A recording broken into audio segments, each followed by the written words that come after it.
কবিতা পাঠের সময় এখন। আমরা কবিতা পাঠে ছিলাম, আমরা কবিতা পাঠে আছি এবং আমরা কবিতা পাঠে থাকব। আজকের কবিতা পাঠের এই সময়ে আজকের প্রথম কবির নাম নৈঋতি বিশ্বাস। নৈঋতি বিশ্বাসের প্রথম কবিতা শীতের মেদুরতায়।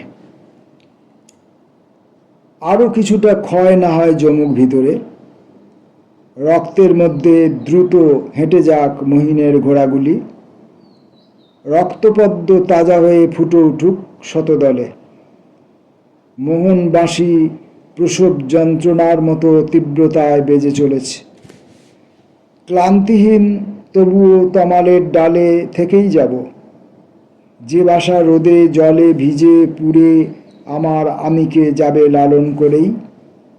শীতের মেদুরতায় আমার ওষ্ঠে খড়ি ফুটে উঠলে সব পাতা ঝরে যাবে। মহিনের বুড়ো ঘোড়াগুলো ধীরে ধীরে পথ হাঁটবে, নিজের অপলক দুটি চোখে পৃথিবীর সব আলো শুষে নিয়ে পাড়ি দেবে সূর্যাস্তে। পরবর্তী কবিতা নিদাগ। শুধু জলেরই কোনো দাগ থাকে না, জলের উপর জল পড়ে, জলের স্রোতে স্মৃতি ভাসে ফুলমালা, শৈশবের নৌকো জলে ভাসে। শুধু আজও না বোঝা রয়েছে বুকের মধ্যে কেন নোনা সমুদ্র ধরে রাখে জীবন। যদিও জলের কোনো দাগ পড়ে না জীবনে। অনন্ত একক। একা একাই আসা, একাই ফিরে যাওয়া, এক অনন্ত একক ঘিরে রাখে সর্বক্ষণ। সময়ের রোমশ ইঁদুর কুটি কুটি করে যায় জীবন শস্যগোলা, সঞ্চয়ের ভাণ্ডার উজাড় হয়ে যায়, তবুও ফুরোয় না সেই অনন্ত একাকিত্ব।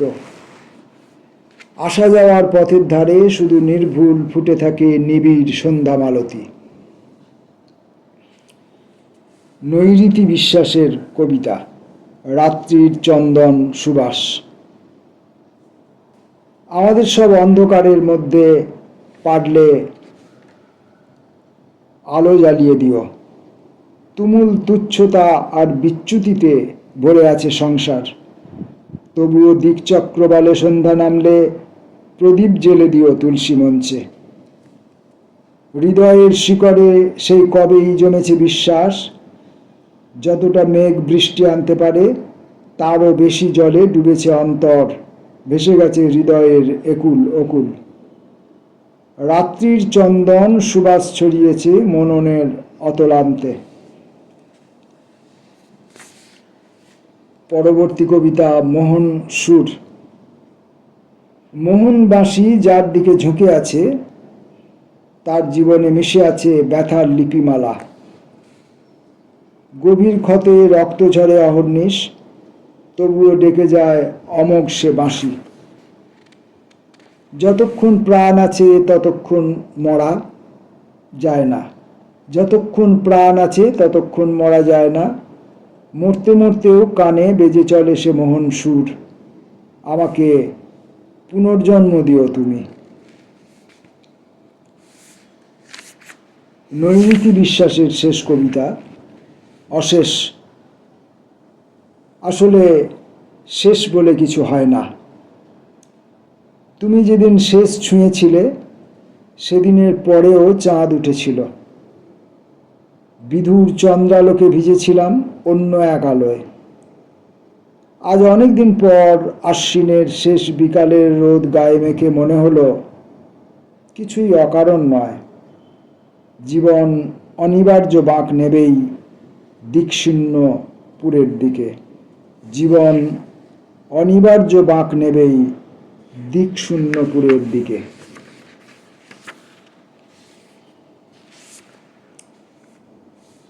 কবিতা পাঠের এই সময়ে আজকের পরবর্তী কবির নাম চিরঞ্জিত ভান্ডারী। চিরঞ্জিত ভান্ডারীর প্রথম কবিতার নাম পৃথক ভাতের হাঁড়ি। কেউ অজানা নয়, তখন আর পাখিরা থাকে না, তবুও কেউ কেউ ঘর ভাঙে। এমন নিঝুম রাত নামেনি এর আগে। গভীর এক শোক পায়ে পায়ে ঘুরছে কেবলই এ ঘর থেকে ও ঘরে। মাটিরও কান্না আছে, তা না হলে এত জল এলো কোথা থেকে? সকাল হলো, তবুও পায়রারা এলো না ফিরে। এই মুখ ওই মুখ নিজেকে রাখছে আড়ালে, একে একে উনুনে চাপলো ভাতের হাঁড়ি। শুধু শিশুরা একে অপরের কাছে আসতে না পেয়ে জল না পাওয়া গাছের পাতার মতো ঝিমিয়ে আছে। দুঃখের মুখ দেখব না বলে কে কারা তুমুল ভিজল সুখের রোশনায়। উঠোন টুকরো টুকরো হলে ছায়া দেওয়া বৃক্ষ বাঁচে না আর। পৃথক ভাতের হাঁড়িতে ফুটছে মনোকষ্টের চাল। বুকে হাত রেখে বলো, এ ভাত গলায় নামে তো?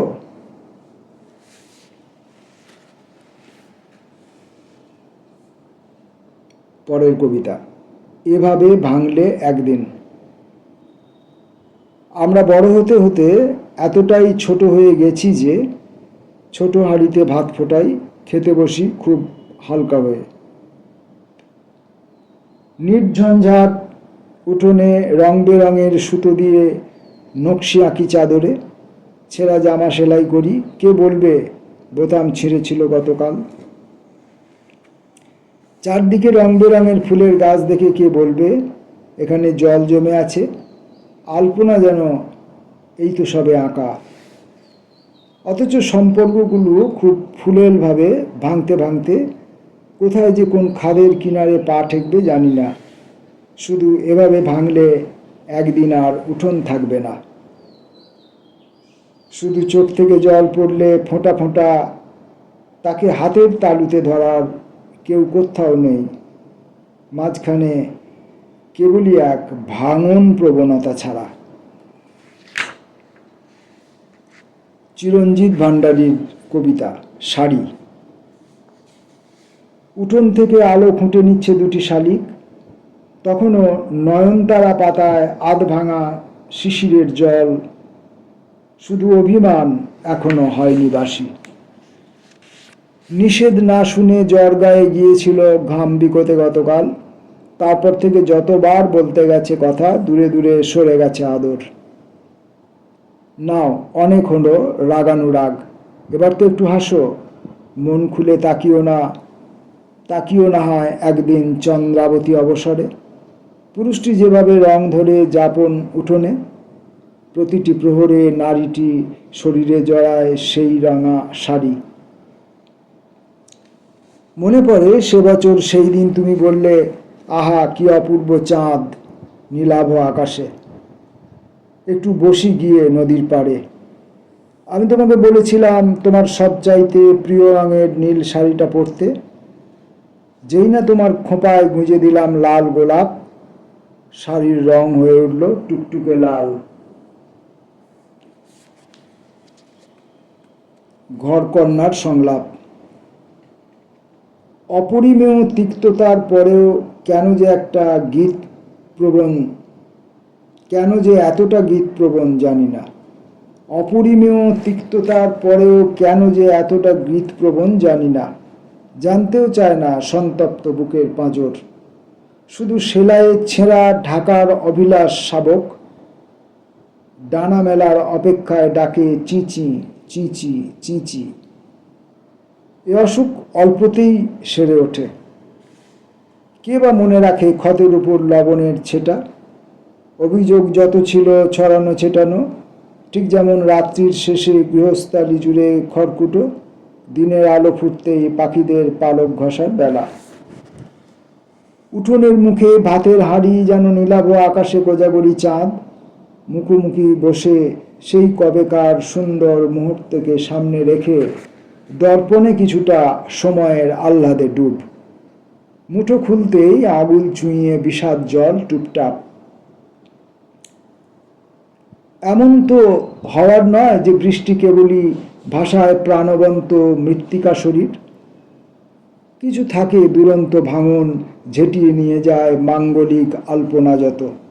তবু হৃৎপিণ্ডের বেলাভূমি জুড়ে প্রীতিমধুর এক টান, উজ্জ্বল আলোটির মতো থই থই করে জেগে থাকে ঘরকন্নার সংলাপ, ঠোঁট পালকে গোঁজা হাঁসের মতো।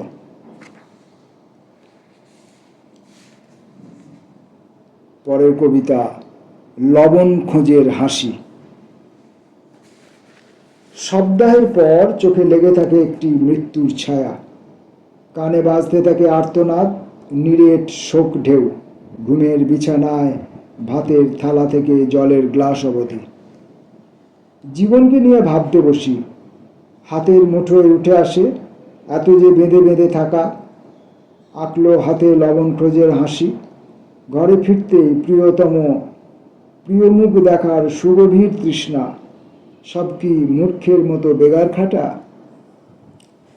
শোক ভেঙে অন্তঃসত্ত্বা সকাল সাত ভক্ষণে তেমনি লাজুক প্রবণ। পাখির শিশের মতো উনো নাচে ডেকে ওঠে ভাতের হাঁড়ি। কোন সে মিথ্যুক যে কৌঞ্চ দম্পতি মৈথুনকে দেয় মোহ নামের দুরন্ত অপবাদ।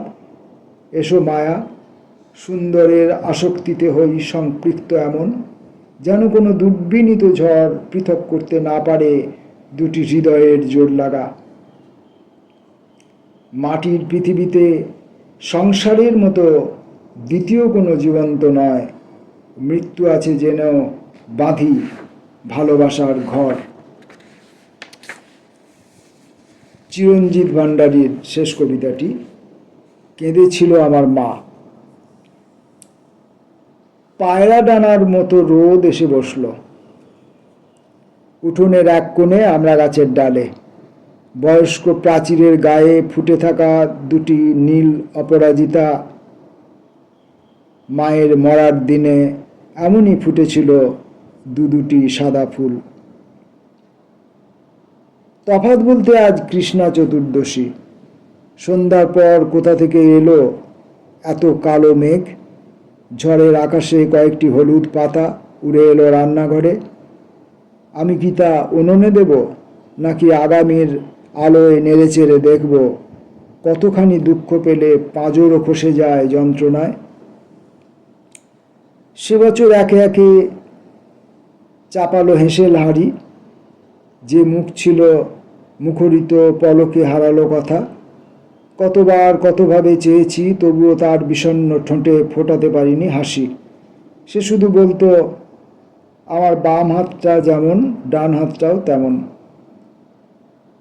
খড়ের চালার ফুটবে বৃষ্টির জল কয়েক ফোঁটা পড়ল বেয়ে টুপটাপ। এমনিভাবেই একদিন কেঁদেছিল আমার মা।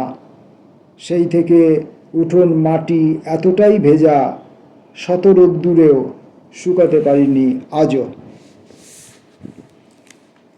আমরা আজকের কবিতা পাঠ পর্ব এখানে শেষ করলাম। প্রথমে পড়লাম নৈঋতি বিশ্বাসের কবিতা এবং পরবর্তীতে পড়লাম চিরঞ্জিত ভান্ডারীর কবিতা। আসবো পরের দিন অন্য কবির কবিতা নিয়ে। ততক্ষণের জন্য নমস্কার।